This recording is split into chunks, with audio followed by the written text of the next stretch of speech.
If you think your job is somehow so special, so human that you're going to be protected from the onslaught of creativity, you're going to be surprised. We're going to be, well, computers right now are telling jokes, they're making music, they're going to make love to us, we're going to write poetry to them. It's all going to happen. It's going to make finding and sourcing new interesting ideas much easier.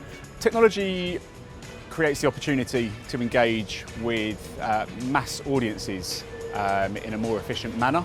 And which could mean that creativity can be personalised to a greater extent, such that it can be more relevant to individuals within that mass audience.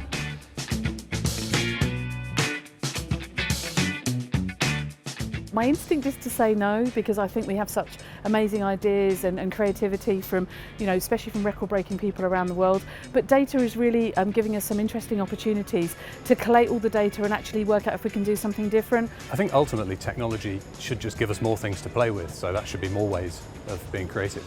Automation promises improvements in efficiency, but doesn't in itself necessarily account for the business models which frame that automation. I don't see technology taking over and making that automated, because otherwise you're taking away what we are really interested in as human beings, which is our stories, our emotional connections, our ways of connecting with people. Automation and machine learning is right at the heart of that, and it's going to surprise us, I think, in ways that we just cannot expect. Automation in the form of programmatic advertising and creativity very much go hand in hand. Can it be automated? I think bits of it can, but then just when you think you've got it nailed, the human element gives us something new.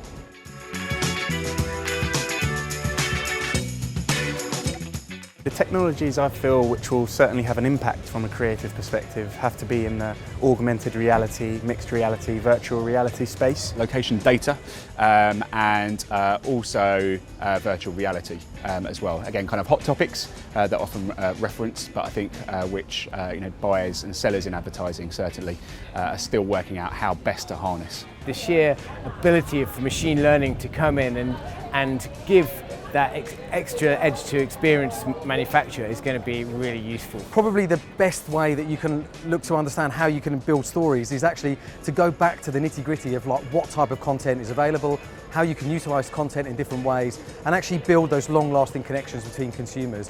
So I think there's some exciting technologies that will impact brands and audiences. I think some of them are on the surface, some of the video, some of the manipulation and visual ways of expressing ourselves. I think it's the stuff that's happening underneath, the more invisible stuff, the stuff that makes it feel integrated and works and flows like magic. That's the stuff that'll let us express ourselves or do what we do in a more human way rather than chasing the technology. The technology I'm most excited about in terms of how marketing is going to find new ways to talk to their audiences has to be machine learning. Mainly because it's so utterly ambiguous about the implications of it. It's a human bias to totally underestimate the impact of new technology. And I think while we can all say machines learning from other machines, actually what that means is utterly worrying, ambiguous, and therefore exciting.